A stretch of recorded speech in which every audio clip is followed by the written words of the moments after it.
सर्वेभ्यो नमः। देववाणी संस्कृतम ई गुरुकुलम में आप सभी पाठक महान भावों का हार्दिक अभिनंदन है। आइए मित्रों, आज हम लघु सिद्धांत कौमुदी के समास प्रकरण की कक्षा संख्या 34 को पढ़ेंगे। जो भी महान भाव लघु सिद्धांत कौमुदी के संपूर्ण समास प्रकरण को पढ़ना चाहते हैं वे इस ऐप को डाउनलोड करें और इस व्हाट्सएप नंबर पर संपर्क करें और संपूर्ण समास प्रकरण को अपने घर पर ही बैठे बैठे पढ़ें। आइए मित्रों, गत कक्षा में मैंने आपको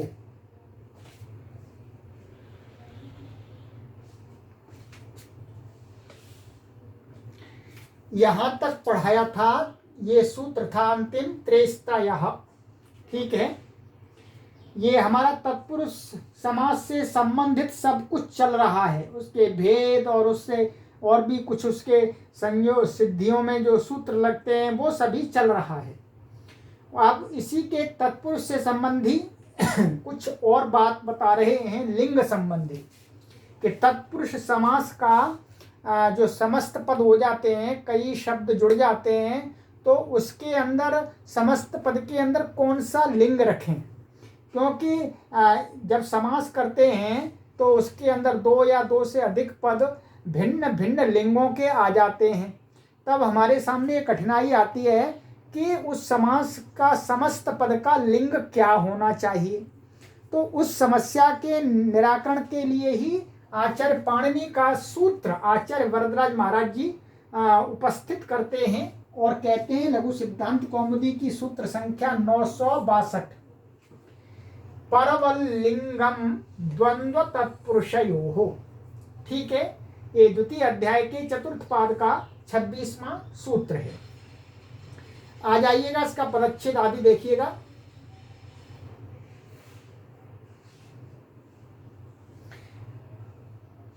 कहते हैं पर्वत, ये पर्वत है, परवल का जगह पर्वत है, परवत अव्ययपद है। लिंगम प्रथमा विभक्ति एक वचनांत है और द्वंद्व तत्पुरुषयोः षष्ठी विभक्ति द्विवचनांत है। तीन पद है इसके अंदर, ठीक है। और एक ये परस्य एव परवत, तो इसमें वत प्रत्यय है, वती, तो वो क्या है, तुल्यता अर्थ को दिखाता है कि समान, तो पर के समान, तो पर्वत माने पर के समान। अब उसका यहाँ संबंध लगेगा, वो देखेंगे।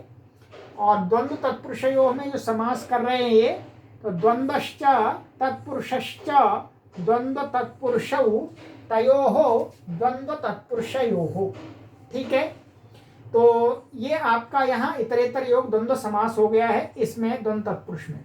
तो द्वंद्व भी एक समास है, तत्पुरुष समास है। द्वंद्व हमने अभी पढ़ा नहीं है, आगे पढ़ेंगे। तत्पुरुष पढ़ लिया है, इसलिए तत्पुरुष की बात इसमें कही गई है, इसलिए तत्पुरुष की बात को बताने के लिए इस प्रकरण में इसको उपस्थित कर रहे हैं। अब आ जाइएगा, इसका अर्थ देखते हैं मित्रों, ठीक है।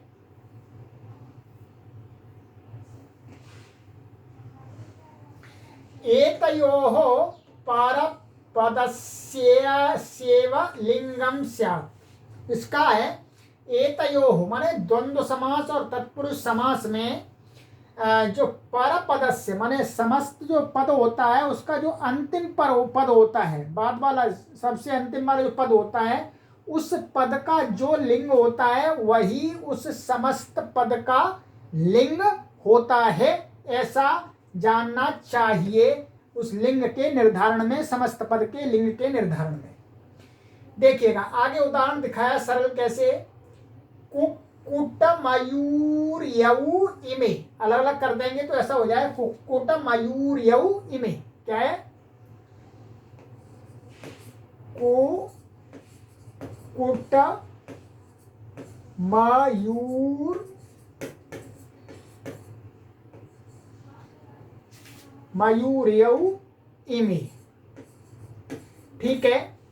अब यहाँ पर क्या है, कुक्कुट और मयूरी शब्द का समास हुआ है। क्या मयूरी स्त्रीलिंग है और कुक्कुट कैसा पुल्लिंग है, तो कुक्कुट और मयूरी का यह समास हुआ है मित्रों। तो अब जब इसको समास होने के बाद में स्वादित्पत्ति करेंगे तो उससे पहले समस्त पद का लिंग क्या रखें, तो लिंग क्या रखें, क्योंकि यदि पुल्लिंग भी रख सकते हैं ना स्त्रीलिंग भी रख सकते हैं, दोनों रख सकते हैं, तो क्या पर्याय से दोनों रखें, अथवा पुल्लिंग ही रखा जाए अथवा स्त्रीलिंग ही रखा जाए, और ऐसा रखा जाए तो क्यों रखा जाए। इस सारी समस्या का निदान इस सूत्र से होता है कि अंतिम जो पद होता है उसके समान तत्पुरुष समास का समस्त पद का लिंग होता है। तो यहाँ पर क्या मयूरी शब्द है, तो मयूरी स्त्रीलिंग है, तो इसका लिंग क्या हो गया, स्त्रीलिंग। स्त्रीलिंग होने से क्या है, इसका रूप मयूर यू बन गया। और जो इसका जो सर्वनाम का प्रयोग हो रहा है, तो सर्वनाम इमे, इसमें भी स्त्रीलिंग आया है, क्योंकि ये समस्त पद अब कैसा हो गया है, स्त्रीलिंग हो गया है। अब इसका उल्टा कर दिया इन्होंने, आगे पीछे कर दिया पदों को, मयूरी कुक्कुटौ एमौ, ठीक है। तो क्या है, मयूरी कुक्कुटौ एमौ, तो यहाँ क्या कर दिया, मयूरी को पहले रख दिया, कुक्कुट को बाद में रख दिया, तो कुक्कुट बाद में आ गया। कुक्कुट का लिंग क्या है, परस्मयी पुल्लिंग, और पुल्लिंग होने से क्या है, ये एमौ जो इसका सर्वनाम है वो भी पुल्लिंग आएगा। और पर माने बाद वाला पद कुक्कुट है, पुल्लिंग है, तो इस समस्त पद का लिंग भी क्या होगा, पुल्लिंग। समझ में सरल है, कुछ कठिन नहीं। अब ऐसे ही एक शब्द है ये अर्धपिप्पली। अर्धपिप्पली का मैंने आपको समास दिखला दिया था, अर्धम नपुंसकम पीछे आया था।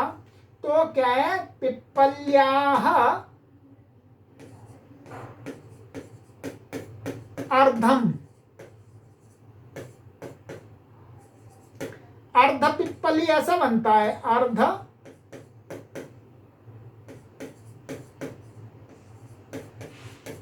पिप्पली ऐसा बनता है मित्रों, ठीक है।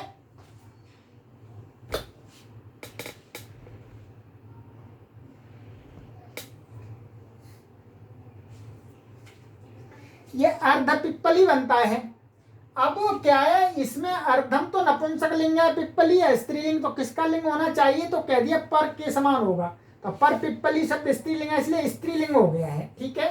तो अर्ध पिप्पली इयम, तो इयम लगा देंगे, यहाँ दिखाया नहीं है इयम, तो ये इयम स्त्रीलिंग आ गया, ठीक है। तो पर के समान लिंग होता है। ये उदाहरण किसके दिखाए, द्वंद्व समास के, ध्यान रखेंगे, क्योंकि ये सूत्र का उदाहरण। अब हमको ये नहीं, ये तत्पुरुष का है, ये तत्पुरुष समास का, और ये दो उदाहरण दिखाए द्वंद्व के, ध्यान रखें। ये अर्धपिप्पली समास का जो उदाहरण है वो तत्पुरुष समास है, ठीक है। तत्पुरुष समास हुआ है आपका इस सूत्र से, यहां देखिएगा इन्होंने दिखाया है नीचे हिंदी में ये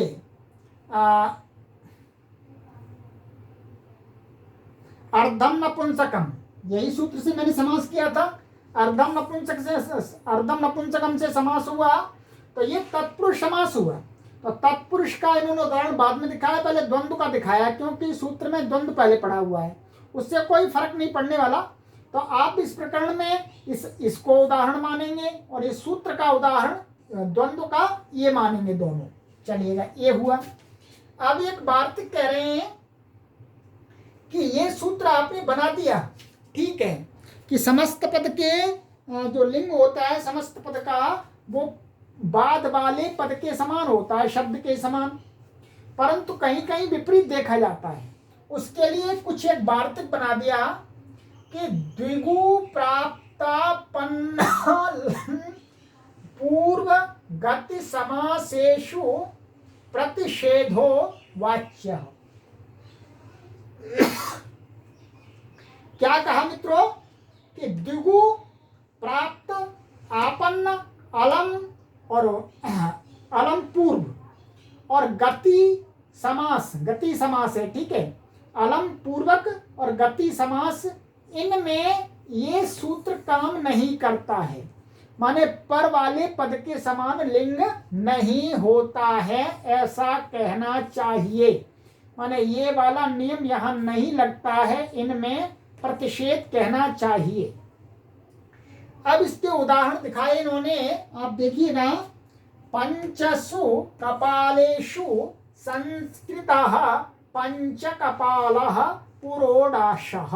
ठीक है, क्या है? पंचसु कपालेषु संस्कृतः पंचकपालः पुरोडाशः। तो अब यहां पर क्या है? पंच कपाल, कपाल इनका समास हुआ है दो का।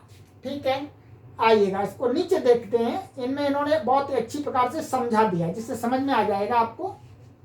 देखिएगा, इन्होंने कहा पंच कपालः पुरोडाशः, 5 पात्रों में तैयार किया हुआ पुरोडाश माने जो यज्ञादि में हवनीय पदार्थ होता है। पंचसु कपालेषु संस्कृता, ये तो अलौकिक विग्रह हो गया। और पंचम सुप कपाल सुप, यह अलौकिक विग्रह हो गया। और संस्कृतम भक्षाः, ये चौथे अध्याय के द्वितीय पाद का सूत्र है। इससे क्या है? भक्षाः अर्थ में तद्धित प्रत्यय की विवक्षा होने पर तद्धितार्थोत्तर पद समाहारे च से इसमें समास हो गया। ठीक है, समास हो गया। समास होने पर क्या ये सारा कुछ हो जाएगा और लुक आदि हो जाएगा पूर्वत, और पंचन की उपसर्जन संज्ञा हो जाएगी। उपसर्जन संज्ञा होने से पूर्व निपात हो जाएगा। नलोपः प्रातिपदिकांत से नकार का लोप हो जाएगा। तो आपका पंच कपाल ऐसा बन गया। ठीक है, पंच कपाल ऐसा बन गया। अब संस्कृतम भक्षाः माने प्रत्यय आने से पूर्व में ही समास हो गया। से अण प्रत्यय आता है, पंच कपाल में अण प्रत्यय आता है। अब अण प्रत्यय का क्या होता है? इसकी पंच कपाल की क्या है? संख्या पूर्वो द्विगुः से द्विगु संज्ञा भी है। क्या? संख्या पूर्वो द्विगुः से द्विगु संज्ञा भी है। तो द्विगु संज्ञा से होने से क्या है? द्विगोर लुगन पत्ते। इस सूत्र से क्या है? द्विगु समास से, द्विगु समस्त पद से जो कुछ वहां प्रत्यय इस प्रकरण में कहे गए हैं उसका लुक हो जाता है। तो इस अण का जो अण प्रत्यय आया था संस्कृतम भक्षा है सूत्र से, उसका लुक हो गया। लुक हो गया तो ऐसा का ऐसा ही ये रहा। ठीक है, अब क्या है? अब यहाँ पर हमें स्वादित्पत्ति करनी है। तो स्वादित्पत्ति करने से पहले हमें लिंग का निर्धारण करना है। तो लिंग का निर्धारण करेंगे तो क्या है? परवल लिंगम द्वंद्व तत्पुरुषयोः के अनुसार क्या है? अंतिम पद कपाल के समान इसका लिंग होना चाहिए। और कपाल शब्द क्या है? नपुंसक लिंग। तो नपुंसक लिंग हो जाएगा तो पंच कपाल नहीं बनेगा। तो क्या लिंग होना ही चाहिए था, परंतु द्विगु समास में ये वाला सूत्र नहीं लगता है, इसलिए क्या है? इसका निषेध हो गया। तो अब इसका लिंग कैसे होगा? ये जिसका विशेषण है। ये किसका विशेषण है? ये विशेषण है आपका पुरोडाशः का। पुरोडाश शब्द कैसा है? पुल्लिंग, इसलिए ये पुल्लिंग आएगा और फिर पुल्लिंग होकर के स्वादित्पत्ति होकर के पंच कपालः ये सिद्ध हो जाएगा। यदि ये सूत्र नहीं होता वार्तिक तो क्या है? यहाँ नपुंसक लिंग प्राप्त हो रहा था, ऐसा बनता पंच कपालम पुरोडाशः, ऐसा बन जाता। तो वो दोष हटा दिया इस वार्तिक ने। ठीक है, अब क्या है? प्राप्त और आपन्न अलम पूर्वादि ये दिखाया है। तो इसके लिए समास विधायक सूत्र ये दिखा रहे हैं आगे कि ये कहाँ पर समास किया गया है। तो ये सूत्र दिखा रहे हैं इसके लिए। इसका उदाहरण आपका ये पूरा कंप्लीट हो गया। अब आगे के इसके जो उदाहरण है वो आगे सूत्रों को बता रहे हैं। ये समास विधायक सूत्र है मित्रों आपका लघु सिद्धांत कौमुदी 963 प्राप्तापन्ने च द्वितीयया, ये द्वितीय अध्याय के दूसरे पाद का चौथा सूत्र है। पदच्छेद देख लीजिएगा इसका, आइएगा।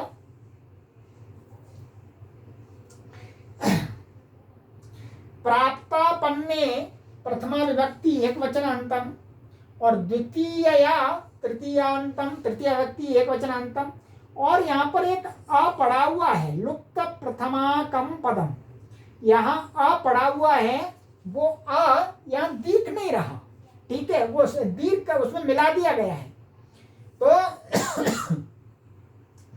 अलुप्त प्रथमांतम पदम, तो त्रिपदम इदम। और ये च भी है इसके अंदर, च इन्होंने च को अ मान लिया है। ठीक है, तो ये वैसे इन्होंने ये नब्बे वाले प्रक्रिया से ऐसा दिखला रहे हैं इस अ की कोई आवश्यकता नहीं होती है, मैं बता दूंगा अभी आगे चल के, चलिएगा। चाहे यहां छोड़ दिया इन्होंने। अब देखिएगा इसका समास देख लीजिएगा।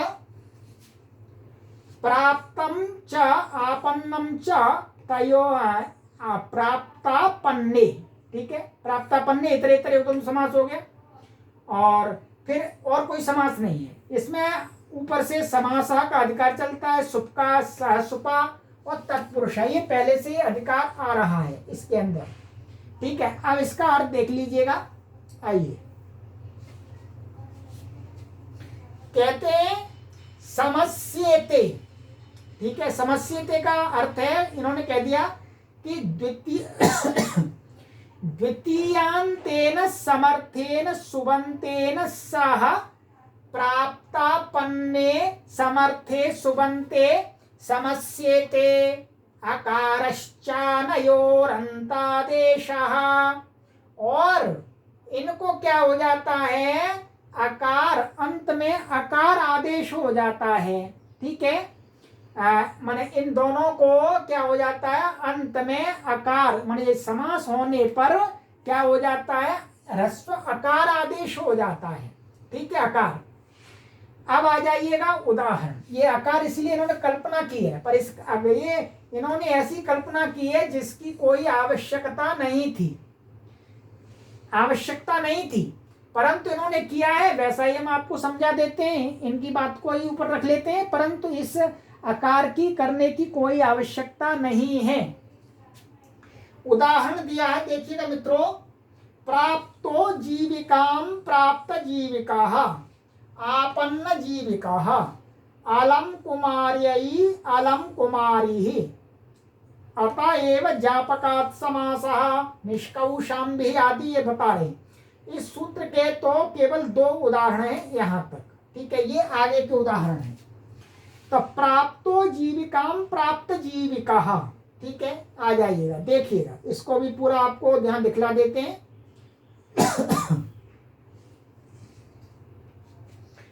प्राप्त जीविका, जीविका को प्राप्त कर चुका व्यक्ति। प्राप्ता जीविकाम, ये लौकिक विग्रह हो गया। प्राप्त सु जीविका अम, ये अलौकिक विग्रह हो गया। प्राप्तापन्ने च द्वितीयया से क्या हुआ, समास। समास विधायक सूत्र में क्या है, जो प्राप्तापन्ने प्रथमांत पद है, तो इसलिए इसकी प्रथमांत पद की क्या हुई, उपसर्जन संज्ञा। और समास होने पर लुक आदि होकर के उपसर्जन संज्ञा होकर के उपसर्जनम पूर्वम से पूर्व में आ जाएगा, तो प्राप्त जीविका ऐसा बनेगा, ठीक है। अच्छा, और क्या है, जीविका की यहाँ पर क्या है, एक विभक्ति चापुरु निपाते, इससे भी क्या है, इसकी जीविका की भी उपसर्जन संज्ञा है, परंतु इस सूत्र से उपसर्जन संज्ञा जिसकी होती है उसका पूर्व में निपात नहीं किया जाता है, यही बताया था।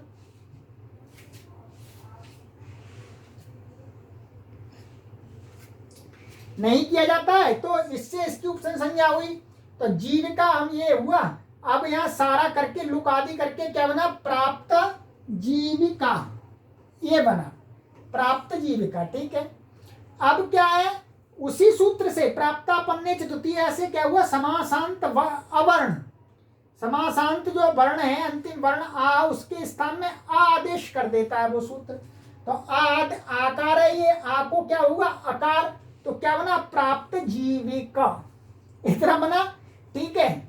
अब देखिएगा, प्राप्त जीविका ऐसा बना। अब यहाँ पर परवल लिंगम द्वंद तत्पुरुषयों से के अनुसार क्या था, पर वाला पद क्या है, जीविका, ये स्त्रीलिंग था, तो परवल लिंग होने से जीविका शब्द में स्त्रीलिंग होने के कारण से फिर दोबारा स्त्रीलिंग का होना चाहिए था, तो फिर दोबारा प्राप्त जीविका ही बन जाता। किंतु इस द्विगु प्राप्तापन ने कहा कि प्राप्त पूर्व में है, ऐसे समस्त पद को क्या है, परवत लिंग नहीं होता है, निषेध कर दिया। तो किसके समान होता है, तो फिर क्या है, वो विशेष के अनुसार होता है। ये जिसका विशेष है, विशेषण है, उस विशेष के अनुसार हो जाएगा। तो इस विषय, इसका विशेष कौन है, कोई पुरुष है, तो पुरुष माने जिस पुरुष ने जीविका को प्राप्त किया है। तो इसलिए क्या बन जाएगा, फिर पुल्लिंग हो जाएगा, ये निषेध हो गया, पुल्लिंग हो गया, तो प्राप्त जीविका।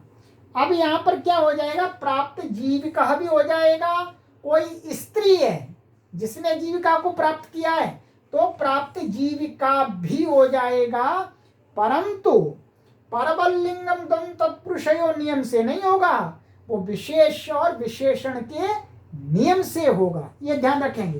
प्राप्त जीविका भी बन गया, प्राप्त जीविका भी बनेगा, परंतु वो स्त्री होनी चाहिए पहले विशेष से। इसी प्रकार से आपन्न जीविका, जीविका को प्राप्त कर चुका व्यक्ति, तो इसका भी वहां प्राप्त था, यहाँ आपन्न जीविका, ये ऐसा विग्रह हो जाएगा, सारे सूत्र वही लगेंगे। ठीक है, अब यहां पर मैं ये समझाना चाह रहा था कि आपको इस सूत्र में जो आकार की कल्पना की है आदेश करके, वो गलत की है। आप जितना समझ जाए तो अच्छी बात है, क्योंकि यहाँ पर जीविका के आपको ह्रस्व अ करना है, वो ह्रस्व अ तो गोस्त्रियोर उपसर्जन से ही हो जाता है, गोस्त्रियोर उपसर्जन से, क्योंकि इसकी उपसर्जन संज्ञा है। उपसर्जन संज्ञा होने से क्या है, गोस्त्री और उपसर्जन से स्त्री प्रत्यय का क्या हो जाता है, ह्रस्व हो जाता है, तो जीविका अपने आप बन जाता है। तो इस सूत्र में आचार्य वरदराज महाराज जी ने जो ये कल्पना की है अपनी तरफ से, वो ये बिल्कुल भी सही नहीं है, ये बिल्कुल भी सही नहीं है, इसकी आवश्यकता बिल्कुल भी नहीं है मित्रों। ठीक है, परंतु कर दिया तो हम गोस्त्री और उपसर्जन से नहीं लगाएंगे, इसी से आकार आदेश कर देंगे। ठीक है, प्राचीन व्याकरण में गोस्त्री और उपसर्जन से ही ह्रस्व किया जाता है, ये 90 में इन्होंने ऐसा कर दिया है, कोई दिक्कत नहीं है। अब हमने आपको दोनों चीजें बता दी, चलिएगा अब आ जाइए मित्रों, ये हुआ आपका इस वार्तिक में, प्राप्त का भी हो गया, आपन्न का भी हो गया। अब आ गया अलम। अलम, अलम का जो उदाहरण दिया है इसमें, वो दिया है अलम कुमारी, अलम कुमारी। परंतु सबसे बड़ी समस्या ये आई कि अलम के साथ में समास तो किसी सूत्र से कहा ही नहीं है, अलम के साथ में किसी सूत्र से समास का विधान है ही नहीं। फिर विधान नहीं है तो फिर निषेध क्यों कर रहे हैं, निषेध क्यों कर रहे हैं, इसमें तो पर्वत लिंगता प्राप्ति ही नहीं है, क्योंकि विधान ही नहीं कहीं। तो इस जापक से माने इसमें प्रतिषेध किया गया इस वार्तिक में अलम का, अलम पूर्वक का, तो इससे ज्ञात होता है कि इसमें समास होता है। आचार्य पाणिनि का कोई सूत्र नहीं होगा, परंतु इसमें समास होता है, इस प्रतिषेध जापक के बल से ही समास माना जाता है। ठीक है, कोई इसके लिए अलग से सूत्र नहीं है, ध्यान रखेंगे। अब कुमारी के लिए योग्य युवा वर, अलम कुमारी। ठीक है, अलम माने समर्थ, समर्थ अर्थ है, तो अलम कुमारी लौकिक विग्रह अलम, और ये अव्यय इसलिए स्वादित पत्ती नहीं दिखाई, कुमारी ने ये करके यहाँ पर, और तत्पुरुष समास कर दिया इसी ज्ञापक के बल से, इसी से ही अर्थ समास होता है, समास कर दिया। और अब समास कर दिया तो सह सुपा ऐसा समास मान के हम करेंगे। ठीक है,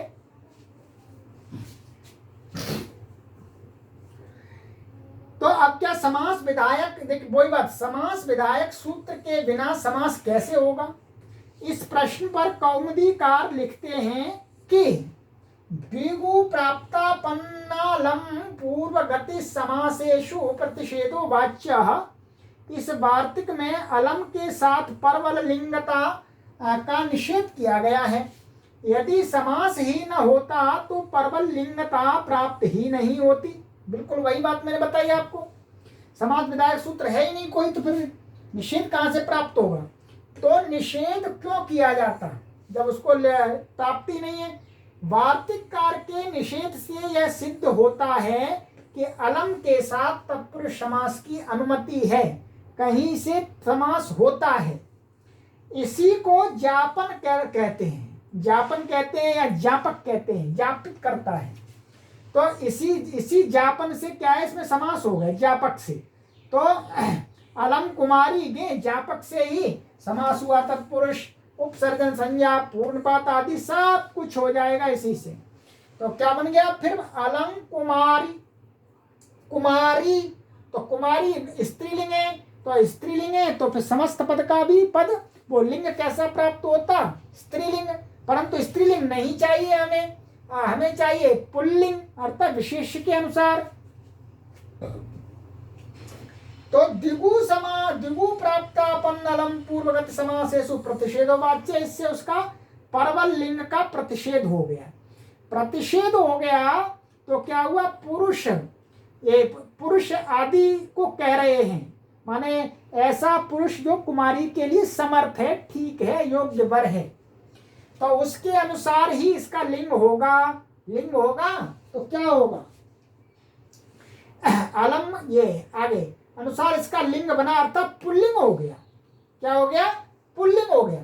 तो गोस्त्री और उपसर्जन से कुमारी को, क्योंकि उपसर्जन है इसके अंदर, तो उपसर्जन है तो इसकी क्या हो गई, कुमारी की उपसर्जन संज्ञा गोस्त्री और उपसर्जन से इसको ह्रस्व हो जाएगा, ह्रस्व कुमारी ऐसा हो गया। फिर अलम, तो अलम कुमारी, तो म को अनुस्वार हो जाएगा और फिर अनुस्वार से यहीं पर सवर्ण होकर के अलंग कुमारी ऐसा बन गया, और फिर स्वादि उत्पत्ति करके अलंग कुमारी ही, ठीक है, ये अलंग कुमारी ही बन गया, या प्रतिषेध सिद्ध हो गया। अब ये इन्होंने आगे लिखा है वो साधारण लिखा है कि पंच कपाल प्राप्त जीविका आपन्न जीविका अलंग कुमारी, ये उदाहरण दिवु प्राप्तापन्न अलम पूर्व गति समासेषु प्रतिषेधो वाच्य इस वार्तिक के हैं। यह तो वार्तिक के तो हैं। गति समास, गति समास में परवल लिंगता का निषेध का उदाहरण है निष्कौशाम्बी। ये उदाहरण आपका पहले हमने सिद्धि करा दी है, ठीक है, ये जो इन्होंने दिखाया यहां पर, ये निष्कौशाम्बी, ठीक है, ये यहाँ पर ये आचार्य वरदराज महाराज जी ने कह दिया था ना, अतएव ज्ञापकात् समासः, इसमें ज्ञापक से समास है, किससे, वार्तिक के ज्ञापक से, ये उन्होंने हिंदी में बता दिया। अब देखिएगा, अब क्या निष्कौशाम्बी, ये क्या है, गति समास है, जो इस वार्तिक में बता रहे थे, ये गति समास। गति समास में क्या है, निष्कौशाम्बी। तो यहां हमने पूरा पहले समास आपको इसको दिखा दिया है, निष्कौशाम्बी अर्थात कौशाम्ब्याः निष्क्रांताः निष्कौशाम्बी, कौशाम्बी से निकल गया है जो, वो क्या है, निष्कौशाम्बी। तो क्या है, निरादयः क्रांताद्यर्थे पंचम्याः, ये वार्तिक था, पीछे आया था, निरादयः क्रांताद्यर्थे पंचम्याः, पंचम्याः। तो अब क्या, इसमें जो कौशाम्बी शब्द था, क्या था, ये कौशाम्बी, ये क्या है, स्त्रीलिंग है, स्त्रीलिंग है, तो इसे ये तत्पुरुष समास होता है, ध्यान रखें, गति समास भी तत्पुरुष समास है। तो तत्पुरुष समास में जो गति समास है तो उसका भी क्या है, पर्वत बाद वाले पद के समान लिंग प्राप्त हो रहा था, निष्कौशाम्बी ऐसा प्राप्त हो रहा था। तो क्या है, इसने निषेध कर दिया कि गति समास, ये गति समास है, ये निश है, तो इसकी गति संज्ञा है गतिश्च से, तो क्या है, कौशाम्बी इसमें समास हो गया, तो यहाँ क्या, पर के समान लिंग नहीं होगा, तो किसके समान होगा, विशेष के अनुसार, अर्थात कौशाम्बी से जो निकल गया है वह व्यक्ति क्या कहलाएगा, निष्कौशाम्बी, पुल्लिंग होगा, पुल्लिंग होगा। समास आदि तो पहले दिखा दिया है आपको, तो पुल्लिंग होने के कारण से इसका रूप चलेगा हरि के समान, ठीक है। इसका पूरा प्रयोजन आपको बता दिया, इस वार्तिक का सभी उदाहरण आपको बता दिए, दिगु के भी बता दिए, प्राप्त के, आपन्न के, अलम पूर्व का प्रयोजन भी बता दिया आपको, और उसमें ज्ञापक से समास हुआ ये भी बता दिया, और गति का उदाहरण भी आपको दिखला दिया, ठीक है। अब ये समास तत्पुरुष अंत की ओर है, ठीक है। अब आ जाइएगा इस समास का अंतिम सूत्र, समास प्रकरण का, समास प्रकरण का ये अंतिम ही सूत्र है मित्रों। चलिएगा इसको भी आज समाप्त कर देते हैं, आज समास तत्पुरुष समास को आज समाप्त करते हैं। यहाँ पर कहते हैं आचार्य वरदराज महाराज जी लघु सिद्धांत कौमुदी में 964 सूत्र, अर्धर्चाह पुंसी च, ठीक है, सरल है। दूसरे अध्याय के चौथे पाद का 31वां सूत्र है। आ जाइएगा, इसका पदच्छेद आदि देखिएगा। अर्धर्चाह प्रथमा व्यक्ति एक बहुवचनांतम, पुंसी सप्तमी व्यक्ति एक वचनांतम, च अव्ययपदम, ठीक है। इस सूत्र में ऊपर से अर्थम नपुंसकम से नपुंसक लिंग की अनुवृत्ति आती है, ठीक है। चलिए अब इसका अर्थ देखिएगा, सरल अर्थ है। अर्धर्चादयः शब्दाः पुंसी क्लीवे च स्युः। कहते हैं अर्धर्चादि जो कुछ शब्द हैं, समूह है, गण है, उसमें पड़े हुए जो भी शब्द हैं वो पुल्लिंग में भी होते हैं और नपुंसक लिंग में भी होते हैं। और इस गण के अंदर समस्त पद भी हैं और केवल अकेले शब्द भी हैं। तो इस गण के अंदर जो समस्त पद पड़े हुए हैं अथवा असमस्त पद पड़े हुए हैं, केवल शब्द, उन सब का कह रहे हैं कि उनके उभयलिंग होते हैं, पुल्लिंग भी होते हैं, नपुंसक लिंग भी होते हैं, ध्यान रखेंगे। और इसको क्या आकृति गण माना गया है। आकृति गण का प्रयोजन मैं बता दूंगा अभी। तो अब देखिएगा उदाहरण, अर्धर्चाह अर्धर्चम, ठीक है, माने ऋचाह अर्धम अर्धर्चाह और अर्धर्चम। तो ये क्या है, तत्पुरुष समास है।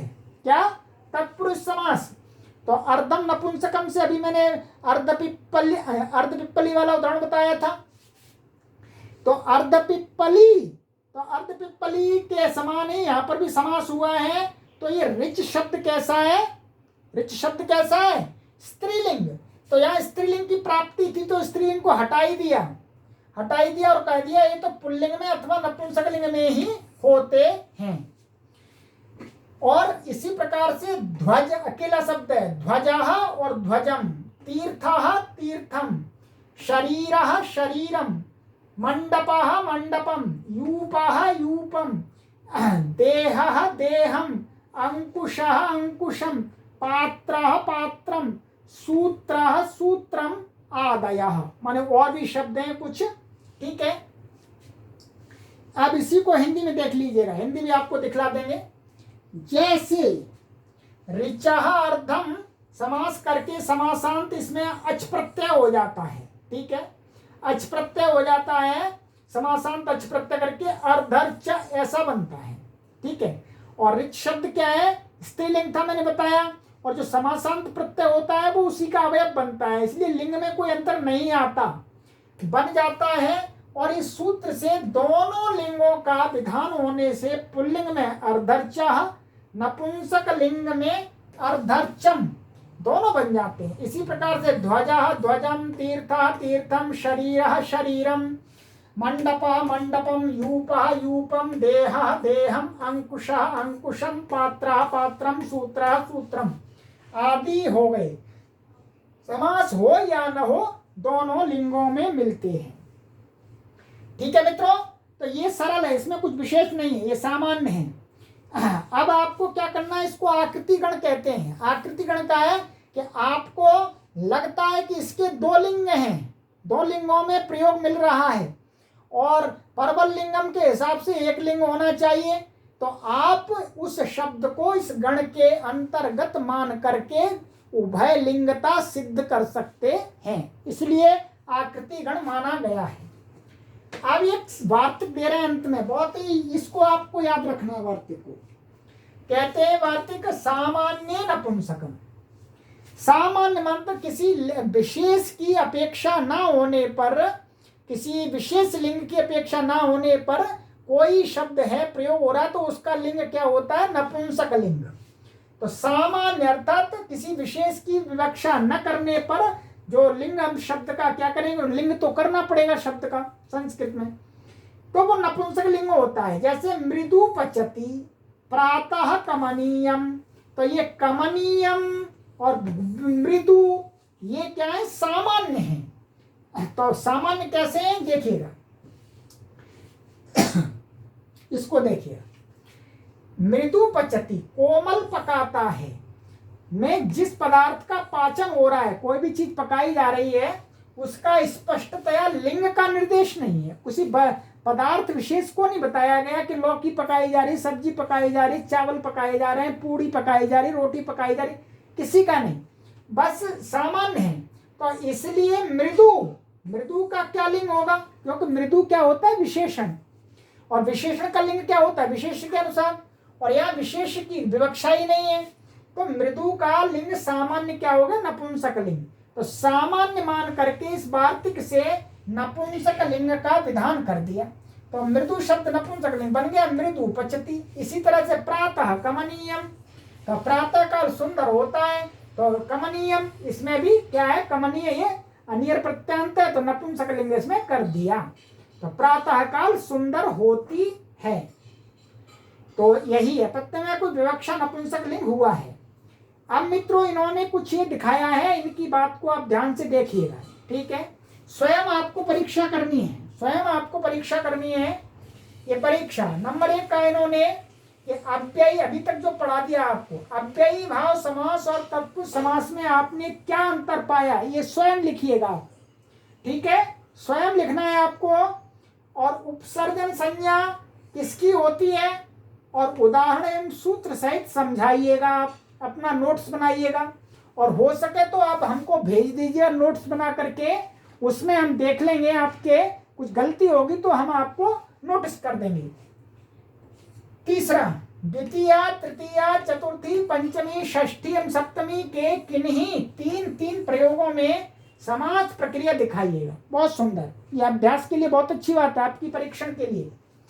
नंबर 4, कर्मधारय के किन्हीं 5 प्रयोगों में समास प्रक्रिया को दिखाइएगा। 5 प्रयोग बनाइएगा आप, 5 प्रयोग माने उदाहरण। 5 उपमानानि सामान्य वचनई की व्याख्या कीजिएगा, इस सूत्र का व्याख्यान कीजिएगा अपने अनुसार हिंदी में, ठीक है।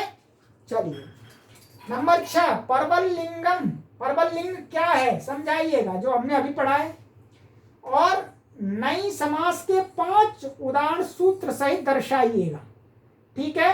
ये आपको एक किया गया है, ठीक है। तो आपका ये आज तत्पुरुष तक पर्याप्त संपूर्ण हो गया, अर्थात ये तत्पुरुष समास सबसे बड़ा था। अब जो आपके आगे के समास रह गए हैं, बहुव्रीहि समास और द्वंद्व समास, ये बहुत छोटे हैं, इनका समापन शीघ्र ही हम करा देंगे आप, और ये लघु सिद्धांत कौमुदी का आपका पूरा समास प्रकरण कंप्लीट हो जाएगा। चलिए मित्रों, इस कक्षा को मैं यहीं विराम देता हूं, आगे आपसे मिलता हूं बहुव्रीहि समास के साथ में। और आप जो भी हमारे पाठक महानुभाव, नए पाठक महानुभाव इस कक्षा में जुड़ना चाहते हैं, वो इस व्हाट्सएप नंबर पर संपर्क करके अथवा इस ऐप को डाउनलोड करके इन कक्षाओं को पढ़ सकते हैं। अस्तु सर्वेभ्यो नमः।